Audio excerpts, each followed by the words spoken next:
Hello everyone. আর কিছু ঘন্টার অপেক্ষা, হ্যাঁ বেশি না, আর একটু সময়ের পর আমরা 2025-এ পা দিতে চলেছি। তবে একটাই কথা বলবো, সবাইকে ভালো ভালো ভাববে, চিন্তা ভাবনা যেন সবার খুব পজিটিভ হয়, তাহলে পরে দেখবে পুরো বছরটা আমাদের সাথে সব কিছু পজিটিভ হবে। আর হ্যাঁ, আজকে ঘটনায় যাওয়ার আগে তোমাদের সকলকে প্রত্যেক দিনের মতো বলবো, দেখতে দেখতে আরো একটা বছর, আবার একটা বছর পর দেখা হবে 2025-এ, মানে আগামীকাল ঠিক দুপুর 2টোর সময় আর রাত 10:30টায় সোনা কথায় আসবে দুপুর 2টোয়। আর তোমরা জানো বেঙ্গলি ব্লগার সোনা আমাদের এই চ্যানেলে ঘটনা আসবে ঠিক রাত 10:30টায়। আচ্ছা, এবার আমি তোমাদেরকে একটি ছোট্ট করে ভয়েস শোনাবো, তারপর ঘটনায় যাব। আর হ্যাঁ, বলে রাখি সবাই কিন্তু লাইক করে দিও, লাইক করতে একদম ভুলো না। আর যারা নতুন, আজকে প্রথম আমার ঘটনা শুনছো, এখানে সত্য ঘটনা শোনানো হয়, তোমরা শুনলেই বুঝতে পারবে। আমি সবাইকে বলবো চ্যানেলটাকে সাবস্ক্রাইব করে রাখো। তো চলো এবার একটা ছোট্ট ভয়েস শোনো, তারপর আমি বলছি। আচ্ছা, তোমরা হয়তো অনেকেই জানো যারা আমাকে নিয়মিত ফলো করো, যে আমি ফেস ফেস দেখে কাউকে কিছু বললে ফিউচার বা প্রেজেন্ট সেটা কিন্তু সঠিক হয়। এরকম অনেক অনেক কাউকে আমি কিন্তু তার আসল জিনিসটা বুঝিয়ে দিয়েছি, বলে দিয়েছি। তারা অনেকেই কিন্তু আমাকে বলেছে, দিদি ভাই আপনি কি করে বলেন, আপনি শুধু একটা ফটো দেখে। আজকে তার ছোট্ট একটা ঝলক তোমাদের দিয়ে শুরু করব। একদম ভাই, একদম তুমি ঠিক বলেছো। আমি মানে সত্যি আমার মনটা খুবই চঞ্চল আর প্রচন্ড চিন্তা সবসময় করতে থাকি। আর মানে যেটা ভাবি সেটা করতে পারি না বলে আরো চিন্তা হয়। এটাই এটাই আমার প্রবলেম। আর মানে আমি ভুলে যাওয়া প্রচুর, আমার ভুলে যাওয়ার রোগ প্রচুর আছে। একদম তুমি যা যা বলেছো একদম কারেক্ট কথা বলেছো। মানে তাহলে ও আর আমার মানে কোনো রকম হবে না তো। আচ্ছা, আমি তোমাদেরকে কথাটা কেন শোনালাম বলো তো। কিছু কিছু মানুষ অনেকে আছে, আমি তো দেখো তোমাদেরকে আগেও বলেছি, আমি ভগবানের একটা, ঈশ্বরের আমার দান এটা। এখানে আমি কোনো অ্যাস্ট্রোলজার না, আমি কোনো ওঝা তান্ত্রিক মাপের মানুষ না, অত বড় এখনো হতে পারিনি আর হবও না। তো আমার যা আছে সবই আমার ঈশ্বরের দান, আমার ছোট্টবেলা থেকে এই জিনিসটা, জন্মের পর থেকেই। তো এখন যেহেতু আমি সোশ্যাল মিডিয়ায়, এই সোশ্যাল প্ল্যাটফর্মে একদিন মুখ ফসকে বলে দিয়েছিলাম যে আমি ফিউচার বলতে পারি মুখ দেখে। তো তারপর থেকে তোমরা আমাকে অনবরত বহু মানুষ তোমরা তোমাদের মানে পুরো পর পর পর পর করে দাদা কাকা জ্যাঠা নিজের এরকম করে অনেক তোমরা তোমাদের পাস্ট প্রেজেন্ট সবই তোমরা শুনেছো। তার মধ্যে ছোট্ট একটা আজকে এরকম অনেক আছে, আমি সবারটা দেব না, কারণ আমি একটা তোমাদের জাস্ট বললাম। কেন বললাম এই কারণে, দেখো আজকেও দেখেছি একজন আমাকে খুব রিকোয়েস্ট করছেন। এবার সবারই তো জীবনে প্রবলেম আছে, আমারও জীবনে প্রবলেম আছে, আমারও শরীর খারাপ হয়, আমার পরিবারকে নিয়ে চলতে হয়। তো এইসব ঠাকুরের জিনিসপত্র করতে আমার খুব কষ্টও হয়, ঠিক আছে। আমি একটাই কথা বলবো, যারা তোমরা আমাকে ফেস তোমরা দিচ্ছ, বলছো যে এটা আমার ছেলের মেয়ের বা কারোর, তোমরা আমাকে দিয়ে রাখতে পারো, ঠিক আছে। এখানে কোনো জোড়াজুড়ি নেই যে তোমরা আমাকে দিচ্ছ আমি তোমাদেরকে দেখে শতে শতে বলবো, কারণ আমি একটা মানুষ, ঠিক আছে। আমার কাছে দেখালে না, এখানে তো নাম্বার সেভ করা নেই, নাম্বারগুলো সোশ্যালে আমি দেখাতে চাই না। দেখালে তোমরা বুঝবে, শয়ে শয়ে, শয়ে বলা কম হবে, হাজারে হাজারে মানুষ তাদের প্রিয়জন, তাদের নিজেদের, তাদের সন্তানের ফেস এরকম ফটো, সেলফি ফটো, যেটা আমি চাই দিয়ে রেখেছে। তো সবাই যদি বলো দিদিভাই বলো, দিদিভাই বলো, দিদিভাই প্লিজ বলো, আমার খুব প্রয়োজন বলো, আমি বলতে পারবো না এরম করে, এটাই বলার ছিল। এবার আমি ঘটনায় যাব। একটাই কথা বলবো, যারাই পাঠাবে না একটু ধৈর্য তো ধরতেই হবে। এখনো পর্যন্ত 6 মাস 7 মাস আগে যারা আমাকে ফটো সেন্ড করে রেখেছে, আমি তাদেরগুলোই এখনো পর্যন্ত বলে উঠতে পারিনি। কম করে 10,000-এর উপরে ফটো আমার কাছে আছে। আর আজকেই যদি পাঠিয়েই বলো, আজকেই বলো, এটা তো পসিবল না, একটু বুঝতে হবে, ঠিক আছে। হ্যাঁ, তবে কথা দিচ্ছি কোনোদিন ঘুরতে ঘুরতে আমি কিন্তু হট করে বলে দেবো। আর আমি তো এমনিও হোয়াটসঅ্যাপে অত অন হতে পারি না। যাই হোক, অনেকগুলো কথা বললাম, তোমাদের জানানো খুব দরকার ছিল। ঠিক আছে, আজ পর্যন্ত কাউকে ভুল তথ্য দিইনি, আজ পর্যন্ত কেউ বলতে পারবে না দিদিভাই এটা তুমি ভুল বলেছো। আর আমি নিজেও জানি না আমি কি করে বলি, কারণ সত্যি সবই ভগবানের দান। তো চলো ঘটনাটা খুব মনোযোগ সহকারে শোনো। আমাদের ঘটনাটা আসে আসানসোল থেকে। আমাদের এক দাদা ভাই, ওনার নামটা আমি আজকে রঞ্জন দিলাম, কারণ উনি বলেছেন ম্যাডাম আমার নামটা বলবেন না, ঘটনাটা ভালো করে শুনবে।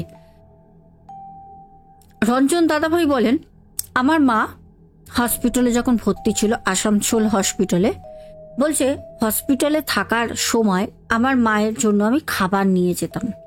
আমার মা হসপিটালের খাবার খেতে পারতেন না, কারণ উনি হসপিটালের খাবার অ্যাকচুয়ালি ঘৃণা করেন। উনি হসপিটালে যেতেও চায়নি, শরীর খারাপ এতটাই হয়েছিল যার কারণে বাড়াবাড়ি হওয়ার জন্য ডক্টর বলেছিলেন যে আপনার মাকে এমার্জেন্সি এক্ষুনি ইমিডিয়েট আপনি নিয়ে গিয়ে কিন্তু হসপিটালে অ্যাডমিট করান। যার কারণে জোর করে বলছে, মাকে জোর করে হাতে পায়ে ধরে মাকে নিয়ে যাওয়া হয়েছে। মা হসপিটালে থাকার সময় হসপিটালের খাবার খেতেন না। আমাদের রঞ্জন দাদা ভাই উনি খাবার নিয়ে যেতেন মায়ের জন্য।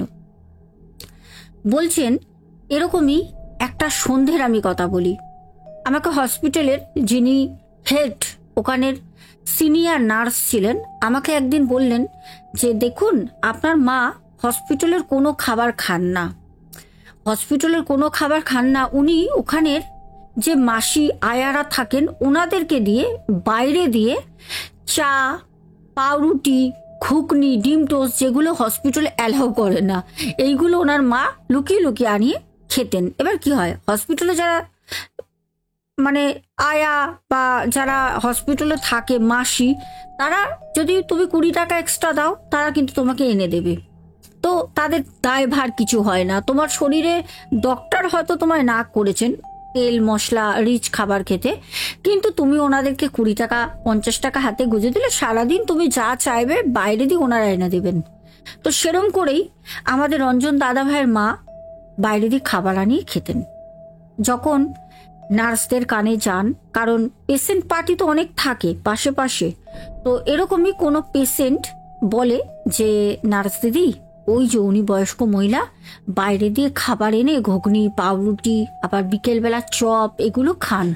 তো যখন এই কথা বলা হয় নার্স দিদি, তখন আমাদের রঞ্জন যে দাদা ভাই ওনাকে ডেকে বলেন, দেখুন আপনার মা হসপিটালের খাবার খান না, আপনার মা বাইরে দিয়ে এখানে যারা মাসিরা থাকে তাদেরকে আয়া মাসি ওদেরকে দিয়ে বাইরে 2 টাকা বেশি মূল্য দিয়ে খান। আপনি এগুলো বন্ধ করেন, নাহলে কিন্তু আপনার মাকে ফিরিয়ে নিয়ে যেতে পারবেন না। দাদা ভাইয়ের মায়ের অ্যাকচুয়ালিও প্রচণ্ড পেটে ব্যথা হতো, প্রচণ্ড দাপড়াতো, থাকতে পারতো না, এত যন্ত্রণা করতো, কাশতে কাশতে অনেক সময় ব্লিডিং হতো। তো ওনাকে তো হসপিটালে ভর্তি করার মতো কারো সামর্থ্য ছিল না, অনেক জোর করে বুঝিয়ে হাতে পায়ে ধরে হসপিটালে অ্যাডমিট করা হয়। তাও বলা হয় কি না, ডক্টর বলেছে হসপিটালেই তোমাকে একজন ডক্টর স্পেশালিস্ট আছে ওনাকে দেখাতে হবে, এই কথা বলে নিয়ে এসে ওনাকে অ্যাডমিট করা হয়, মিথ্যে কথা বলে। রঞ্জন দাদাভাই বলেন, ম্যাডাম আপনি বিশ্বাস করবেন না, আমার মা ছোট বাচ্চার থেকেও বেশি জেদি। উনি যেটা না তো সেটা না, যেটা হ্যাঁ তো সেটা হ্যাঁ, কারোর কথা শোনেন না। এবার ঘটনাটা বলি। রঞ্জন দাদাভাই বলেন, ম্যাডাম একদিন আমাকে সিনিয়র যে ওখানে নার্স থাকেন আমাকে বললেন, আচ্ছা আপনার বেড নম্বর একটা বলেন, কেন ওখানে সব বেড নাম্বার থাকে।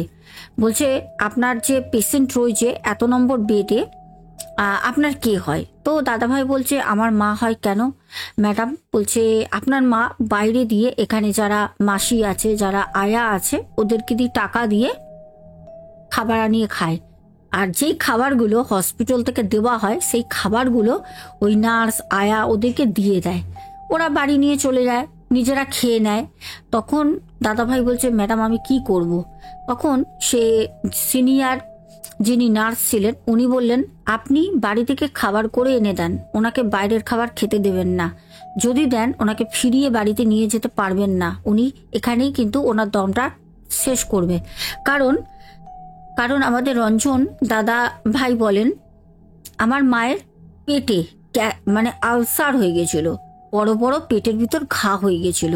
সেগুলো কিন্তু মাকে বলা হয়নি। মায়ের কিন্তু দুধের জিনিস, তারপরে ছানার জিনিস, গরম জিনিস, এমনকি তেলে ভাজা এগুলো আর রিচ খাবার, তেল জাতীয় খাবার পুরোটাই মাকে বলেছিল বন্ধ করতে। মা কিন্তু যেটুকুনি মাকে একদম পাতলা পাতলা মাছের ঝোল, ভাত, পাতলা ডাল এইসব দেওয়া হতো, মায়ের ওগুলো মুখে রুচি বোধ ছিল না, ওনার রুচতো না। ওর জন্য উনি টাকা দিয়ে বাইরের খাবার খেত। যখন সিনিয়র নার্স আমাদের রঞ্জন দাদাভাইকে কথাগুলো বলেন, দাদাভাই বলেন আমি তারপর থেকে মাকে খাবার করে দিয়ে আসতাম। এবার যখন মাকে খাবার করে দিয়ে আসতাম, একদিনের ঘটনা আমি আপনাকে বলবো এখানে।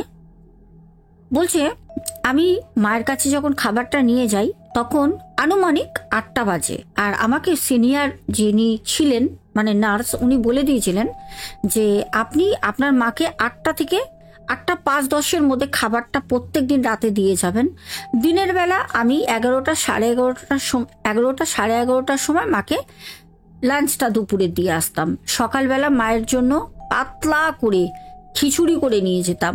মা কিছুটা খেত, কিছুটা একে তাকে ওখানে দিয়ে দিত। মা এরকমই খুব দাপটে, উনি একজন বয়স্ক হয়ে গেল, মানে উনি ওনার রুচি মতো কাজ করেন, উনি কারোর কথা শোনেন না। দাদাভাই কিন্তু বারবার এই কথাটা বলেছেন। রঞ্জন দাদাভাই বলেন আমার বাড়িতে আমার ছোট মেয়েকে নিয়ে যতটা আমাদের না ভুগতে হয়, না বলতে হয়, আমার মায়ের পেছনে এতটা সময় আমাদের দিতে হয়। আর সময় তো দিতেই হবে, কারণ সে মাকে হারানো যাবে না। মা বাচ্চাদের মতো করতো। যাই হোক, আমাদের রঞ্জন দাদাভাই বলেন মাকে আমি একদিন বললাম মা তুমি বাইরে দিয়ে কেন খাবার আনাও, আমি তোমায় খাবার দিয়ে যাব। মায়ের সেই বিশাল বড় বড় খাবার মেনু তালিকা, মানে এক একটা লিস্ট করে দিচ্ছে। আমি মাকে বললাম মা আমি যে সিনিয়র আছে ম্যাডাম মানে নার্স, ওনাকে আগে আমি পরামর্শ করব, যদি খাবারগুলো অ্যালাউ করে তাহলে পরে আমি তোমার জন্য আনবো। মা তো সে দাঁত মুখ খিচিয়ে বলল আনবি? হসপিটালের মতো রান্না, পাতলা ঝোল, ওই একদিকে ভাত একদিকে ঝোল পড়ে যাচ্ছে, না ধরলে গায়ে পড়ে যায় ঝোল, ওরম খাবার আনবি? ছুঁড়ে বাইরে ফেলে দিয়ে আসবো, খাবোই না। মা যখন বলল আমি বললাম যে না, আমি বাড়ির মতনই খাবার আনবো, তবে তেল খুব কম দিয়ে, মশলা কম দিয়ে। কিছু করার ছিল না, মা নালে খেত না। যদিও সিনিয়র নার্স বারণ করেছিল যে আপনি ওরকম খাবার দেবেন না, তবুও 2 দিন হয়তো খুব পাতলা দিতাম, একদিন একটু ভালো করে দিতাম, কারণ মা না খেয়ে থাকলে তো বেশি প্রবলেম হয়ে যাবে। পড়া ডোজের ওষুধ পড়তো, এত ডোজের ওষুধ খেলে যে কোনো মানুষের শরীর তো খারাপ হবেই। তারপর একটা অদ্ভুত ঘটনা ঘটলো। বলছে একদিন আমি 8:10 বাজে, খুব তাড়াতাড়ি করে আমি 4 তলায় মা রয়েছে, আমি উঠছি। আমি জানি যে এই সময়টা হয়তো আমি তার মায়ের কাছে যেতে পারবো না, কেন ভিজিটিং আওয়ার শেষ হয়ে গেছে। আমি 4 তলার গেটে যিনি ডিউটিতে থাকেন ওনাকে আমি খাবারটা দিয়ে 20 টাকা 10 টাকা দিতাম, দিয়ে আমি বলতাম দাদা আমাকে আমার মাকে একটুখানি, আমি মায়ের যে বেড নম্বর বলে দিতাম যে ওই বেড নাম্বারে যিনি আছেন ভদ্রমহিলা আমার মা হয়, একটুখানি দিয়ে আসেন। তো উনি দিয়ে আসতেন, উনি টাকা চাইতেন না, কিন্তু আমাদের দাদাভাই 10 টাকা 20 টাকা দিতেন। যে উনি বা কেন করবেন কাজটা, এমনি তো করাবে না। দাদাভাই বলতো এটা তো ওনার কাজ না, ওনার তো গেটে থাকা, সেটা সিকিউরিটির কাজ। তো আমি এটা করাতাম বলে আমার মন থেকে বলতো আমি 10-20 টাকা দিতাম, উনি কিন্তু নিতেন, কিন্তু উনি চাইতেন না। বলেন আমি সেদিনকে 8:10 হয়ে গেছে, একটু দেরি হয়ে যেতে আমি ওনাকে দেখলাম উনি গেটে নেই। অনেক করে সবাইকে বলছি ওনার কথা, তো বলছে এখানেই তো থাকে, বলতে পারবো না কোথায় গেছে। আমাদের দাদাভাই বলছেন আমি জানেন তো মায়ের ওই টিফিন কারিটা আর ব্যাগ জল সব নিয়ে, আমি বিস্কুটের প্যাকেটও ছিল, সকালবেলা মা যদি খিদে পায় বিস্কুট খাবে, আমি নিয়ে না দাঁড়িয়ে রয়েছি। অনেকটা পরে প্রায় 8:30 বেজে গেছে আসলো। আমি জানি মায়ের খুব খিদে পেয়েছে। আমি বললাম দাদা একটু সময় নষ্ট না করে আমার মাকে একটু খাবারটা দিয়ে আসেন না। উনি আমার কাছে খাবারটা নিলেন। আমি ওনাকে 10টা টাকা বের করে দিতে গেলাম, উনি বললো না না দাদা ডেলি ডেলি টাকা দেবেন না, আপনার মা আমার মায়ের মতনই তো হয়, কি আছে আপনি যান আমি দিয়ে আসছি। উনি বলে খাবারটা হাত দিয়ে নিয়ে চলে গেলেন। আমি ওনাকে দিয়ে জাস্ট সিঁড়ি থেকে নামছি 4 তলা দিয়ে। লিফট রাতের বেলা অ্যালাউ করতো না, যে পেশেন্ট পার্টির লোকজন তো এমনি যাতায়াত করতো না, ওই সময় খাবারটা দিতে যেতাম। তো আমি সিঁড়ি দিয়ে নামছি। হঠাৎ করে যখন আমি 3 তলা দিয়ে 2তলায় আসবো, 4 তলা দিয়ে নামি 3 তলায়, 3 তলা থেকে যখন 2তলায় আসবো, তখন দেখছি যার কাছে খাবারটা দিয়ে এসছি, সেই যে গার্ড গেটের, উনি তখন উঠছে। আমি দেখে থমকে সিঁড়িতে দাঁড়িয়ে পড়লাম যে কি ব্যাপার। এই মুহূর্তে আমি ওনাকে আবার মায়ের খাবার দিয়ে আসলাম, উনি সিঁড়ি দিয়ে উঠছে। আমি থমকে দাঁড়িয়ে আমি ওনাকে কিছু বলতে পারলাম না। উনি আমার দিকে দেখতে দেখতে উঠে গেল আমার পাশ দিয়ে। আমি সিঁড়ি দিয়ে একটা পা আর নামতে পারছি না, আমার সারা শরীর ভার হয়ে গেছে। আমি ভাবছি এটা কি হলো। এই মুহূর্তে তো আমি খাবারটা দিয়ে আসলাম, জাস্ট হয়তো 3 থেকে 4 মিনিটও হয়নি, খুব জোর হলে 2 থেকে 2.5 মিনিট হবে। আমি দিয়েই জাস্ট নেমে এসেছি, তাও হয়তো হবে না। এর মধ্যে উনি কি করে নিচে আসলো। আমি তো ওনাকেই খাবারটা দিয়ে এলাম। আমি কিছুক্ষণ দাঁড়ালাম, শরীরটা একটু হালকা করে নিয়ে আমি আবারও উঠে গেলাম 4 তলায়। যেতে দেখলাম উনি বসে বসে ফোন ঘাঁটছেন। আমি বললাম, দাদা একটা কথা বলবো। তখন উনি উঠে আমাকে বলল, হ্যাঁ আপনাকে তো সিঁড়িতে দেখলাম, আপনি আজকে মায়ের জন্য খাবার আনেননি। আমি বলছি, খাবার আনিনি? আপনি কি বলছেন বলেন তো? দাদা আপনি কি আমার সাথে হেয়ালি করছেন? হ্যাঁ, মস্করা করছেন না দাদা? আমি দেরি হয়ে গেছে বলে আপনি ছিলেন না, কতক্ষণ দাঁড়িয়েছিলাম। তারপরে আমি মায়ের জন্য আজকে একটুখানি জ্যান্ত মাছের ঝোল এনেছিলাম, মা কদিন ধরে খাচ্ছে না শুনেছি আমি, আপনাকে তো দিয়ে গেলাম। তখন ওই যিনি গার্ড যিনি দাদা ছিলেন, উনি আমাকে বলছেন, আপনি কি আমার সাথে আর কি করছেন? আপনি নেশা টেশা করেন নাকি? কি ব্যাপার বলুন তো? হ্যাঁ, প্রত্যেক দিন আপনি আমার হাতে খাবার দিয়ে যান, 10 টাকা 20 টাকা করে দিয়ে যান। আজকে আমি তো ছিলামই না, আর আপনার হাতে তো কিছুই ছিল না। আপনি তো সিঁড়ি থেকে নামছিলেন, আমি আপনার পাশ থেকে উঠে আসলাম, আপনি তো আমাকে দেখে মনে চিনতেও পারেননি। আমাদের রঞ্জন দাদাভাই বলছেন, আমি না পুরো শকড হয়ে গেলাম। আমি কথা বলার মতো ভাষা আমার মুখে নেই। আমি ওই গেটের দারোয়ান যে দাদা 4 তলায়, ওনাকে বললাম, আসলে বিষয়টা আমি নিজেও বুঝতে পারছি না, আমার সাথে কি হচ্ছে বলেন তো দাদা। আমি জাস্ট আপনার সাথে সিঁড়িতে দেখা হওয়ার 2-3 মিনিট আগেই এই গেটেই আপনার হাতে আমি আমার মায়ের টিফিন কারি দিয়ে গেছি, জ্যান্ত মাছের ঝোল 2 পিস মাছ দিয়ে। এবার যেই দাদা গেটে রয়েছেন দারোয়ান, উনি তখন বলছেন, আপনি তো দেখলেন, আপনার সামনে দিয়ে উঠলাম, আপনি খাবারটা কার হাতে দিয়েছেন? এখানে আমাদের রঞ্জন দাদাভাই বলেন যে, সোনা ম্যাডাম আমি নিজেও জানি না, উনি যেই কথাটা বলছে সেটাও তো ঠিক, কিন্তু আমি যেই কথাটা বলছি সেটাও তো ঠিক।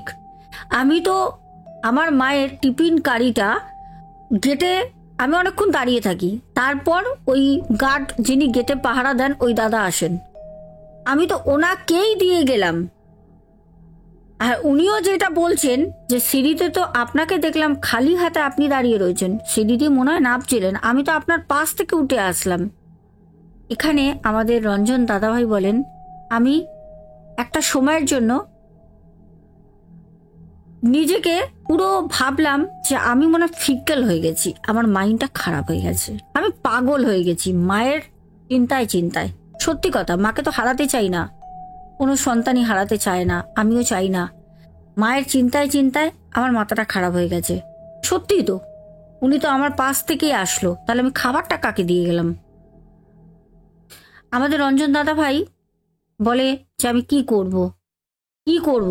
আমি নিচে আসলাম, 2টো রুটি, পাতলা 2টো রুটি, আর একদম পাতলা করে ঘুগনি করাই থাকে ওনাদের, কারণ ওখানে তো হসপিটালের লোক খায় না, যারা পেশেন্টের যারা আত্মীয় পরিজন থাকে তারা খায়, তাদের মতো করে ঝাল ঢাল দিয়ে।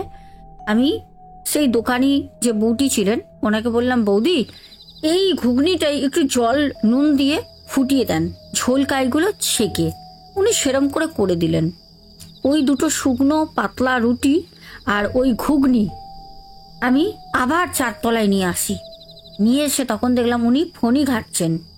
আমি ওনার সাথে আর কথা বাড়াইনি। আমি বললাম যে দাদা, এটা আমার মাকে দিয়ে দেন, 9টা বাজে, আমার হয়তো কিছু ভুল হয়েছে। উনি আমার মুখের দিকে না হাঁ করে তাকিয়ে রইলেন কিছুক্ষণ, তারপর বললেন, দেখেন দাদা, আপনি তো প্রত্যেক দিনই খাবার আমাকে এনে দেন টিফিন কারি করে, আমি তো আপনার কাছ দিয়ে নিয়ে যাই। আপনি তো নিজেই দেখলেন, আপনার পাশ থেকে সিঁড়ি দিয়ে উঠলাম। আপনি কি আদৌ খাবার এনেছিলেন দাদা, নাকি আপনি কিছু হালকা নেশা টেশা করেছেন? আমাদের রঞ্জন দাদাভাই বলেন, আমি ম্যাডাম ওনাকে আর কথা বাড়ালাম না, কিছু বললাম না, কারণ আমার মনের ভিতর তখন কি হচ্ছে সেটা আমার থেকে ভালো কেউ তো জানে না। আমি ওনাকে বললাম, না না দাদা, আপনি দিয়ে আসেন মাকে, হয়তো আমারই কিছু ভুল হয়েছে, আসলে মায়ের এত চিন্তা করি তো। উনি খাবারটা নিয়ে চলে গেলেন। আমি সোজা সিঁড়ি দিয়ে নামলাম, নেমে অনেকক্ষণ হসপিটালের ওখানটা, ওই যে বৌদির দোকানের পাশে একটা গাছের গুড়ি কেন্দ্র করে একটা চাতাল মতো করা উঁচু, লোক বসে। আমি ওখানটা বসলাম, একা একা বসে আছি। অনেকক্ষণ ধরে আমি ভাবলাম, আমি তো খাবার আনলাম, কে খেলো, কাকে দিলাম? আমাদের রঞ্জন দাদা ভাই বলেন, ম্যাডাম আপনি যদি বলতে পারেন তাহলে খুব উপকৃত হতাম। আমি আজও পর্যন্ত ভাবি, আমার মাকে যে খাবারটা আমি গার্ডের হাত থেকে পাঠিয়েছিলাম, আমার মনে আছে আমি 2টো জ্যান্ত মাছের ঝোল আমি পাঠিয়েছিলাম, ভাত ছিল, কিন্তু খাবারটা কে খেলো? আমি তারপর ভাবলাম, ওখানেই বসে আমার মনে কিছু ভুল হচ্ছে। আমার সামনে দিয়ে তো সিঁড়ি দিয়ে উঠলো, তাহলে পরে আমি কাকে দিলাম? আমি কি প্রত্যেক দিন খাবার এনে দিই সেটাই কি ভেবেছি? হয় না অনেক সময় দেখবে প্রত্যেক দিন একটা টাইমে যদি আমরা পুজো দিই বা একটা টাইমে আমরা ধরো কিছু করছি, এবার কোনো কোনো সময় না আমাদের ভুল হয়ে গেলে আমরা ভাবি কি, ও করেছি আমি, কিন্তু আমি প্রত্যেক দিন ওই টাইমে ওই কাজটা করি, কিন্তু একদিন আমার মিস হয়ে গেছে। আমি ভাবলাম না না আমি করেছি, কেন প্রত্যেক দিন করি। দাদা ভাইও কিন্তু এটাই ভাবেন। অনেকক্ষণ ওখানে বসে থাকার পর রঞ্জন দাদা ভাই বলেন, আমি না বাড়ি গেলাম। বাড়িতে যাওয়ার পর আমার বউ আমাকে বলল, কি গো, মাকে খাবার দিয়ে আসতে এত দেরি হলো? এই কথাটা যখন বলল, আমার না সারা শরীরটা আরো যেন কেঁপে উঠলো।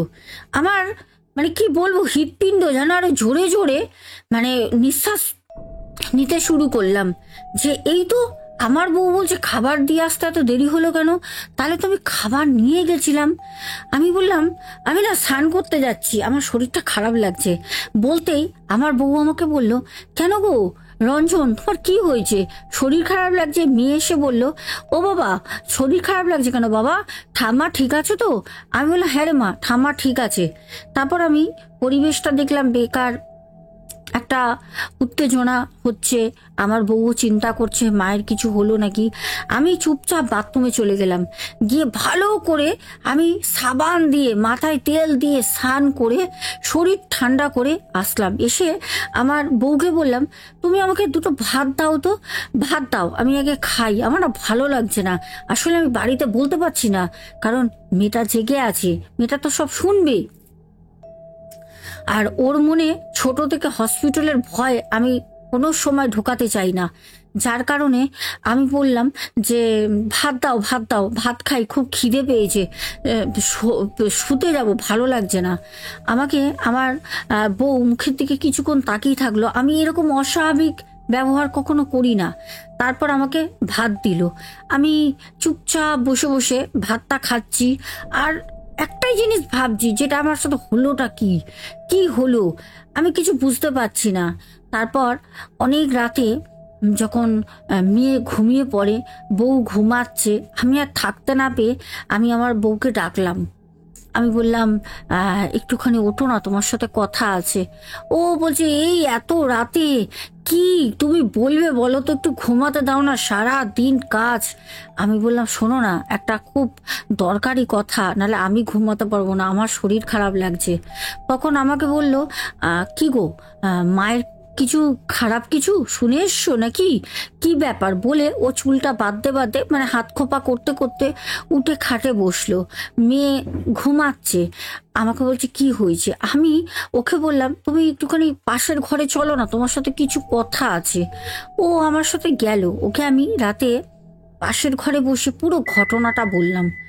ও শুনেও অবাক, ও বলল কি বলছো। আচ্ছা ঠিক আছে, কালকে সকালে তোমার মায়ের কাছে আমিও যাব, যদি তুমি খাবারটা দিয়ে আসো। যদি কোনো রকম ভুল হয়, টিফিন কারিটা তো মায়ের কাছে থাকবে, কারণ খাবার তো তোমাকে আমি দিয়েছি টিফিন কারিতে। তুমি টিফিন কারি দিয়ে এসছো, তুমি বলছো সেই গার্ডকে দিয়েছো, আবার সেই গার্ডকে 2 মিনিট পর দেখেছো সিঁড়ি দিয়ে তোমার পাশ থেকে উঠেছে, তুমি আবার রুটি ঘুগনি কিনে দিয়ে এসছো। সব জিনিসটা সত্যি বেরোবে সেটা কাল সকালে। সকালের অপেক্ষা করে রঞ্জন দাদাভাই বলেন, সোনা ম্যাডাম, আমার কিন্তু বউ এসে ঘুমিয়ে পড়ে, আমি কিন্তু সারা রাত চোখের পাতা এক করতে পারিনি। ভোর হতে হতেই আমার বউকে ডেকে বললাম চলো, আমার মেয়ে তখনও ঘুমাচ্ছে। তো পাশের বাড়ির এক জেঠিমা আছে, ওনাকে বললাম যে আমি আমার বউ দুজনে যাচ্ছি মায়ের কাছে, তুমি একটু মেয়েটাকে দেখো জেঠিমা। সে আবার জিজ্ঞেস করলো যে তোমার মায়ের কি কোনো খারাপ খবর। আমরা বললাম না, তাদের আর কিছু বলিনি। যখন গেলাম ভিজিটিং আওয়ার্স 10টার সময়, যখন দেখা করতে যাই মায়ের সাথে, তখন মা বলল যে কালকে ঘুগনিটা একদম ভালো ছিল না, ইস পুরো পাতলা জল, বৌমার হাতের না। বৌমা তুমি এরকম ঘুগনি করে দিয়েছো, বৌমা কোনোদিন তো এরকম ঘুগনি তুমি করো না। তখন আমাদের রঞ্জন দাদা ভাই বলছেন, আমি তখন কি বলবো। তখন আমার বউ বলল, আচ্ছা মা, আপনি কালকে ভাত খাননি রাতে না, আমি আপনাকে রুটি দিয়েছিলাম। তখন আমার মা বলছে আমলজা, জানো না ওই পাতলা একদম পুকুরের জলের মতো ঘুগনি আর ওই পাতলা পাতলা দুটো রুটি, ওই খেয়ে পেট ভরে। ইস কি গো তুমি বৌমা, এখনো মরলাম না, এখনো আমার হাত পা পড়েনি, তাই তুমি আমার সাথে এরকম বাজে খারাপ ব্যবহার করছো। তুমি আসার পর থেকে তোমার সাথে খারাপ কোনোদিন আমি ব্যবহার করেছি বৌমা? সেই তো মায়ের প্যাচাল পাঁচালি শুরু হলো। আমার বউ পুরো শকড। বউ যেরম করে হোক মাকে থামিয়ে ওখান থেকে আমরা সোজা বাড়ি আসি। আসার পর থেকেই আমার বউ আর আমি আজ পর্যন্ত সত্যি কথা বলতে বুঝে পারলাম না, সেদিন টিফিন কারি তো আর পাইনি, ওই টিফিন কারি বা গেল কোথায়। সিকিউরিটি সেই গেটের যে দাদা, গেটম্যানকে দিলাম, সেই দাদাও ওখানে ছিল না। তাহলে দাদার রূপ ধরে ওই জ্যান্ত মাছের ঝোল আর ভাত কে নিয়ে গেল? দাদাভাই আমাকে জিজ্ঞেস করেছেন, তবে আমার মনে হয় ওখানে অন্য কোনো একটা অশরীরই ছিল, যে হয়তো ক্ষুধার্ত ছিল, বহুদিন ধরে হয়তো খায়নি। আবার অনেক সময় হতে পারে হসপিটালেও জিন থাকে, হয়তো কোনো জিন ছিল যে হয়তো সেই গেটম্যানের রূপ ধারণ করে দাদা ভাইয়ের কাছ থেকে খাবারটা নিয়ে যায়। আমার তো এটাই মনে হয়। আমি তোমাদের দর্শক বন্ধু, তোমরা যদি ঘটনা যারা পুরোটা শুনবে, আমি তোমাদের রিকোয়েস্ট করবো যারা পুরো ঘটনাটা শুনবে, তোমরা আজকে অবশ্যই উত্তরটা দিও সেটা কে ছিল। দাদাভাই অপেক্ষায় থাকবে, ঠিক আছে? আরও একটা কথা শেষে বলবো, আমি ঘটনা ছাড়তে ছাড়তে অনেকে আমাকে কমেন্ট করো যে বাহ ঘটনাটা খুব সুন্দর লাগলো। ঘটনাটা ছাড়ি 1 মিনিটও হয় না, 1 মিনিটের মধ্যে তোমরা 22 মিনিট 30 মিনিটের একটা ঘটনা, কি ম্যাজিক জানো ভাই, যে দেখে নাও, আমাকে একটু বলবে, ঠিক আছে? তাহলে আমি এতক্ষণ ধরে ঘটনা বলে এডিটিং আর করবো না, সারাদিন ধরে আমিও 1 মিনিটে ঘটনা বলে এডিটিং করে আপলোড করে দেবো। অবশ্যই বলবে যারা কমেন্ট করো, একদম ভিডিও ছাড়তে ছাড়তেই যে দেখা হয়ে গেছে। কেউ কেউ বলো দিদিভাই ঘটনা শুনতে চলে আসলাম, আলাদা কথা, দেখছি আলাদা কথা। ভাই ঘটনা সবে গেল ইউটিউবে, তার মধ্যেই তোমরা 1 মিনিট হয় না, এইটা আমি নোটিস করিনি জানো। তোমরা যারা এই কমেন্টগুলো করো তোমাদেরই মতো আমার শ্রোতা বন্ধুরাই আমাকে বলে দিদি ভাই তুমি ঘটনাটা ছাড়লে 3 মিনিট হয়নি, তোমার 30 মিনিটের ঘটনা 3 মিনিটে কি করে দেখলো, তুমি এগুলো কেন বলো না? আজকে তাদের জন্য আমি তোমাকে তাদের জন্য আজকে আমি কথাটা বললাম, ঠিক আছে? তোমরাই জানো, আমাকে একটু টেকনিকটা বলবে কি ম্যাজিক জানো, তাহলে আমিও করব। তো চলো যাই হোক। আচ্ছা এবার আমি তোমাদের কমেন্টের নামগুলো পড়ি, চলো।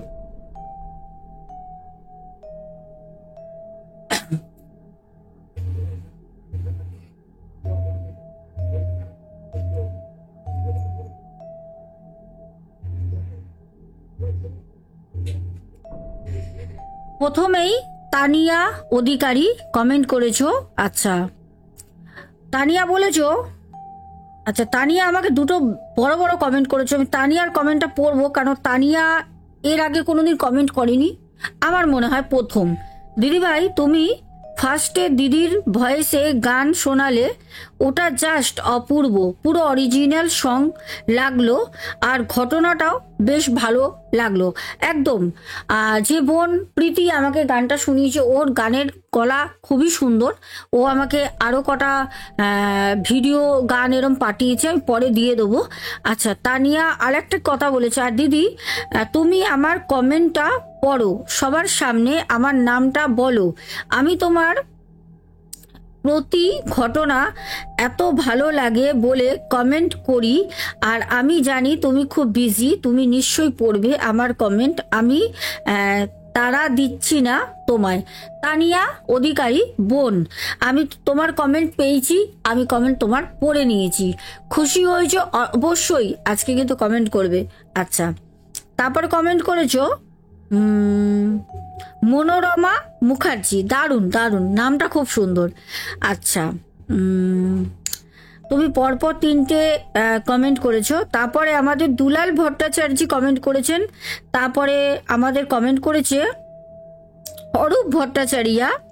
তারপরে কমেন্ট করেছে জলি নন্দী দিদিভাই, রেখা অধিকারী দিদিভাই, ঋতু বনু, রেখা অধিকারী দিদিভাই, আরো আরো আরো অনেক কমেন্ট করেছে। তারপর কমেন্ট করেছে মাই সিম্পল ভিলেজ লাইভ অদিতি। তারপর রিনা চৌধুরী কমেন্ট করেছো। আচ্ছা, তারপরে তমাল মন্ডল কমেন্ট করেছো। তারপরে কমেন্ট করেছো অরিন্দম বর্ধান। আচ্ছা, তা এই টাইটেলটা আমি ফার্স্ট, বর্ধান প্রধান আমি দেখেছি, কিন্তু বর্ধান আমার কাছে প্রথম। আচ্ছা, গৌতম রয়, তারপরে আশিস মাঝি, বং হিন্দু হেসেল, পূর্ণিমা দাস। তারপরে কমেন্ট করেছো মণিদীপা বিশ্বাস, মণিদীপা বিশ্বাস পরপর 2টো কমেন্ট করেছো। আচ্ছা, সঙ্গীতা কমেন্ট করেছো দিদিভাই পরপর 3টে। সুপর্ণা কমেন্ট করেছো, আমাদের পিয়ালি ভারদ্বাজ কমেন্ট করেছো 2টো। তারপরে নিতা বাসু কমেন্ট করেছো। তারপর রিনা চক্রবর্তী, সুমনা কমেন্ট করেছো। তারপরে বনানী কর্মকার দিদিভাই, বাবু সোনা গের করেছো পরপর 2টো। আচ্ছা, তারপরে সিনার সুবীর, স্বপ্না হালদার। আচ্ছা, স্বপ্না হালদার 2টো কমেন্ট করেছো। মৌয়া ঘোষ কমেন্ট করেছো। আচ্ছা, তারপর কমেন্ট করেছো প্যান্থার গেমিং ওয়াইটি। তারপরে কমেন্ট করেছো অপর্ণা বাগ। তারপরে মঞ্জুষা নন্দী, তারপরে পরপর 2টো। আচ্ছা, বাপলি মল্লিক কমেন্ট করেছো। ও মাই গড, আচ্ছা বাবলি মল্লিক দেখো কত সুন্দর আমাকে হার্ট পাঠিয়েছে, দেখেছো, দেখতে পাচ্ছ, এই দেখো কত সুন্দর। আচ্ছা, তার নিচে আবার প্রীতি লাভ দিয়েছে। আচ্ছা, বাবলিও 2টো কমেন্ট করেছো। তারপরে স্বপ্না বাজাল, আচ্ছা সুমনা ভট্টাচারিয়া, শান্তি পাত্র কমেন্ট করেছো বোন, দেবস্মিতা চক্রবর্তী, শ্রেয়সী পরপর 2টো কমেন্ট করেছো। পিন্টু ঘোষ, আচ্ছা টুকু বাবা, সাব্বারওয়াল, আচ্ছা নামটা তো দারুণ। তারপরে আচ্ছা টুকু, তুমি কোথা থেকে দেখছো, ঘটনাটা তোমার বাড়ি কোথায় একটু জানাবে, ঠিক আছে, খুব আগ্রহ হলো তাই বললাম। তারপর প্রদীপ দাস, মাহি রয়, আমাদের শ্রেয়াস ভাই, তারপর প্রিয়াঙ্কা নন্দী, সোমা দাস পরিবার থেকে রাজীব জাসওয়াল, পার্থ রয় দাদা ভাই, মাহি রয়, পায়েল রয়, বাহ পরপর রয়, তারপর তানিয়া আচারিয়া পরপর আমাকে 2টো করেছো। আচ্ছা কমেন্ট, তারপরে বলেছো। আচ্ছা, তারপরে কমেন্ট করেছো সন্দীপ। আচ্ছা, সন্দীপ বলেছো very nice voice, can try in Mumbai. আচ্ছা, হ্যাঁ সত্যি খুব সুন্দর। আমাদের প্রীতি আবার নিচে এসে স্মাইলি দিয়েছে। আচ্ছা, সত্যি খুব সুন্দর গলা। আচ্ছা, সুজাতা দাস কমেন্ট করেছো। তারপরে কমেন্ট করেছো হচ্ছে পার্থ রয়। আচ্ছা, খুব সুন্দর, খুব সুন্দর, খুব সুন্দর। প্রীতি আমাকে অনেকগুলো লাভ পাঠিয়েছে রূপা দিয়ে। আচ্ছা, তারপরে নিহা মাইতি, তারপরে সন্তুর দুনিয়া কমেন্ট করেছো। আচ্ছা, খুব ভালো লাগলো। তারপর আমাদের নৌবান ভাই, তারপরে SK কালিম দাদা ভাই, সত্যি মানে খুবই ভালো লাগছে, সবার কমেন্টগুলো দেখেছি, আমি পড়েছি আগেই। আচ্ছা, আব্দুল হক ভাই, তারপরে চন্দনা গোপে, তারপরে টুম্পা মণ্ডল, তারপরে সুস্মিতা বাম্বা, তারপরে সুদীপ্ত ব্যানার্জি। আচ্ছা, তারপরে কমেন্ট করেছো সুদেশনা নন্দী, বনু, ছোট্ট বনু, তারপরে নেহা মাইতি, তারপরে কমেন্ট করেছো কিয়ারব সুয়াস্তি। আচ্ছা, কিয়ারব সুয়াস্তি, তোমার বলা প্রতিটা ঘটনাই আমি শুনি, কিন্তু কমেন্ট করতে পারি না, কারণ কাজ করতে করতে শুনি হেডফোন লাগিয়ে। সবার এক, জানো তো, সত্যি খুব ভালো লাগে, জানো তো। আমারও অনেক গল্প আছে বলার মতো, কিন্তু পাঠাতে পারি না সময়ের অভাবে, এই একই জিনিস হয়। আচ্ছা, একটু সময় করে পাঠিয়ে দেবে যদি পারো। কিষাণু মান্না, তারপরে কমেন্ট করেছো শুভঙ্কর ঘোরই। তো চলো, আজকে সবার মতো কমেন্ট যারা করেছিল নামগুলো বলে দিলাম। আবারও বলছি, দেখা হবে 1 বছর পর, মনে রাখবে 1 বছর পর। কমেন্ট চাই, লাইক চাই, শেয়ার চাই, সাথে সাবস্ক্রাইবার চাই, ঠিক আছে? সাবস্ক্রাইব করবে, একদম ভুলবে না। তো চলো, আজকে আসবো, দেখা হবে আবার 1 বছর পর 2025-এ, ঠিক দুপুর 2টোর সময় শোনা কথায়, আর রাতে 10:30টায় বেঙ্গলি ব্লগার শোনায়। আজকের মতো টাটা, গুড নাইট। সবাই খুব ভালো থেকো, খুব আনন্দ করো পরিবারকে নিয়ে। আর যে টিপসগুলো আমি দেব পর নতুন বছর পড়লেই টিপসগুলো করতে থাকো, মানে টোটকাগুলো, তারপর দেখো লাইফ কিভাবে চেঞ্জ হয়। আজকের মতো tata, good night, love you all.